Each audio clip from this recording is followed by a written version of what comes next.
ఒక చిన్న గ్రామంలో రాము అనే బాలుడుండేవాడు. అతను చాలా తెలివైనవాడు, కాని చదువులో అంతగా ఆసక్తి చూపించేవాడు కాదు. రోజంతా ఆటలాడటం, స్నేహితులతో గడపడం అతనికి చాలా ఇష్టం. అతని తండ్రి రైతు. ప్రతిరోజూ పొలంలో కష్టపడి పనిచేస్తూ కుటుంబాన్ని పోషించేవాడు. ఒకరోజు రాము తండ్రి అతన్ని తనతో పాటు పొలానికి తీసుకెళ్లాడు. అక్కడ సూర్యరశ్మిలో చెమటలు కారుస్తూ పనిచేయడం రాముకు చాలా కష్టంగా అనిపించింది. కొద్దిసేపటికే అతను అలసిపోయి, నాన్నా, ఇది చాలా కష్టం, నేను చెయ్యలేను అన్నాడు. అప్పుడు తండ్రి నవ్వుతూ చెప్పాడు, బాబూ, కష్టపడి పనిచేస్తేనే మనకు ఫలితం దొరుకుతుంది.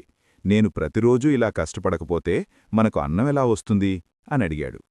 ఆ మాటలు రాముకు బాగా అర్థమయ్యాయి. ఆ రోజునుంచి అతను తన జీవితాన్ని మార్చుకోవాలని నిర్ణయించుకున్నాడు. ప్రతిరోజూ సమయానికి లేచి, పాఠశాలకు వెళ్ళి, ఇంటికి వచ్చాక చదువుకు సమయం కేటాయించేవాడు. మొదట్లో కొంచెం కష్టం అనిపించినా తరువాత అలవాటైపోయింది. కొన్ని నెలల తర్వాత పరీక్షలొచ్చాయి.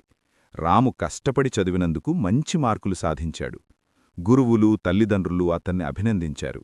అతను చాలా సంతోషపడ్డాడు. ఆ రోజు రాము గ్రహించాడు, కష్టపడితేనే విజయాన్ని పొందవచ్చు అని. అప్పట్నుంచి అతను ఎప్పుడూ కష్టపడి పనిచేయడం మానలేదు. నీతి: కష్టపడి పనిచేస్తేనే విజయం